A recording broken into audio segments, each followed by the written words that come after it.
Mi smo sa profesorom imali u martu sastanke i iznosili sve naše dileme, odnosno praktične situacije u kojima je jednostavno mislimo da je potrebno zaštititi novinare, a da postojeći zakonodavni okvir to ne dozvoljava ili postojeća sudska praksa. Dakle, mislim da smo imali nekoliko takvih sastanaka i kada je profesor napravio prvi predlog, takođe smo i u stalnoj radnoj grupi imali debatu i upoznavanje sa tim predlogom. Ne znam da li je bilo nekakvih izmena, mislim da je bilo nekakvih predloga od naše kolege iz Nezavisnog društva novinara Vojvodine, ali uglavnom, znači, ono što je urađeno, ovaj dokument koji sada stoji ovde pred nama je isti dokument koji je sa kojim se upoznala stalna radna grupa i rekla mi dajemo podršku ovakvim promenama Krivičnog zakona. Dakle, to su sve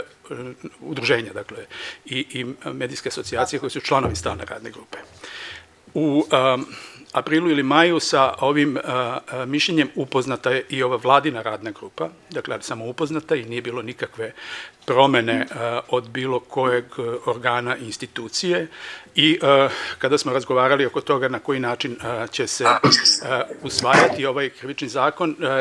ja sam mislio i tada sam i predložio da bila je dilema da li čekati promene krivičnog zakona, usklađivanje sa evropskim normativama, što se događa krajem iduće godine, ili raditi sada ove godine, i ja sam između ostalog bio za to da to bude što pre urađeno, jer upravo iz onog razloga zbog čega smo i ušli u ceo ovaj posao, a to je da dođemo u situaciju da sveobuhvatnije zaštitimo bezbednost novinara upravo u onom prostoru koji je siva zona i crna rupa, da tako kažem, odakle dolazi najviše pretnji koje nisu sankcionisane.